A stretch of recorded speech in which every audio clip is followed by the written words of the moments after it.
మాట్లాడాడు ఆ రోజున కిరణ్ కుమార్ రెడ్డి, మాజీ ముఖ్యమంత్రి, అప్పుడు ముఖ్యమంత్రి. కానీ బాబు అధికారంలోకి రాగానే వేయి చేశాడు కదా, ధైర్యం అక్కడ సీరియస్ గానే చేసుకొచ్చాడు కదా ఆయన. ఆ 1000 రూపాయలని చివరిలో జగన్ పాదయాత్రలో 2000 చేస్తానంటే తను 2000 చేసేసాడుగా లాస్ట్ 6 నెలల ముందు చేసి 3 నెలల ముందు ఇచ్చాడు డబ్బులు, అది నడిచింది.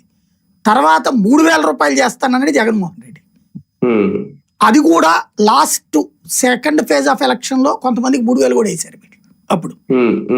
సరే తర్వాత జగన్ వచ్చి 3000 కాకుండా 2000 నుంచి 250 పెంచుకున్నాడు. అంటే అక్కడ జగన్ ఆ ఆలోచన కంటే కూడా భిన్నంగా బాబు ధైర్యంగా నిర్ణయం తీసుకున్నాడు పెన్షన్ల విషయంలో.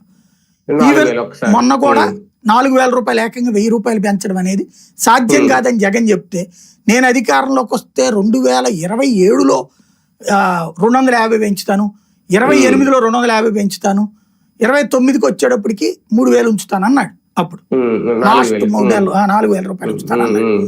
దెన్ అక్కడ అదేది నేను నిజాయితీగా ఉన్నాను, సాధ్యం కాదన్నాడు, చేసి చూపించాడు ఈయన దాంట్లో.